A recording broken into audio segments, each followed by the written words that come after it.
राम राम जी मित्रों। अब हम भगवद गीता अध्याय 16 के श्लोक 8 और 9 में प्रवेश कर रहे हैं, जहाँ भगवान श्री कृष्ण आसुरी स्वभाव के व्यक्तियों के गुण को विस्तार से समझा रहे हैं। देवी स्वभाव के व्यक्तियों के गुण उन्होंने पहले ही बता दिए हैं और अब आसुरी स्वभाव के गुणों को समझा रहे हैं। भगवान श्री कृष्ण कहते हैं,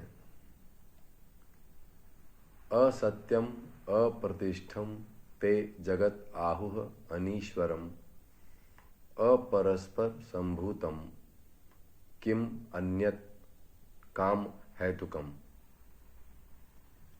वे आसुरी प्रकृति वाले मनुष्य कहा करते हैं कि जगत आश्रय रहित, सर्वथा असत्य और बिना ईश्वर के अपने आप केवल स्त्री पुरुष के संयोग से उत्पन्न है।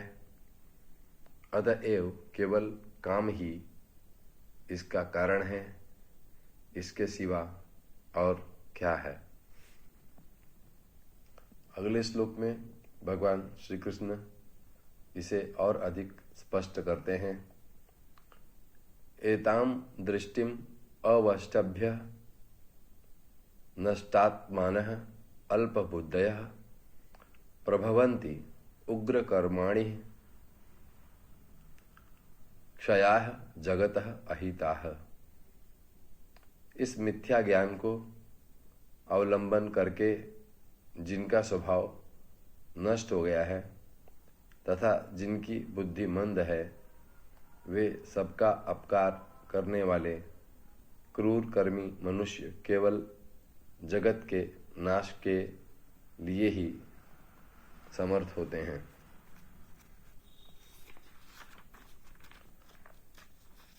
अगले श्लोक में भगवान श्री कृष्ण कहते हैं, कामम आश्रित्य दुष्पूरम दंभ मान मद मदान्विताः मोहात् गृहीत्वा असत् ग्राहान् प्रवर्तन्ते अशुचिव्रताः। दंभ, मान और मद से युक्त मनुष्य किसी प्रकार भी पूर्ण न होने वाली कामनाओं का आश्रय लेकर अज्ञान से मिथ्या सिद्धांतों को प्राप्त करके और भ्रष्ट आचरणों को धारण करके संसार में विचरते हैं।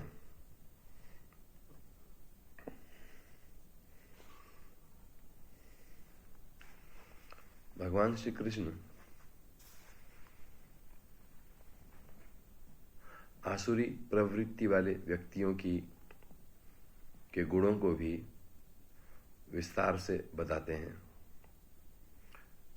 उसका कारण यह है कि हम ऐसे गुणों से दूर रहें जो हमें आसुरी प्रवृत्तियों की ओर ले जाए। देवी गुणों की भी चर्चा भगवान श्री कृष्ण ने की है। इसके पूर्व के श्लोकों में, जिसे हमने पहले के संबोधन में सुना है, और वे हमें देवी गुणों की ओर प्रेरित करने के लिए कहे गए हैं। इस तरह भगवान देवी और आसुरी दोनों ही प्रकार के गुणों को विस्तार से समझाते हैं।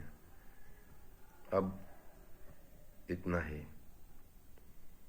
हरे कृष्ण हरे कृष्ण।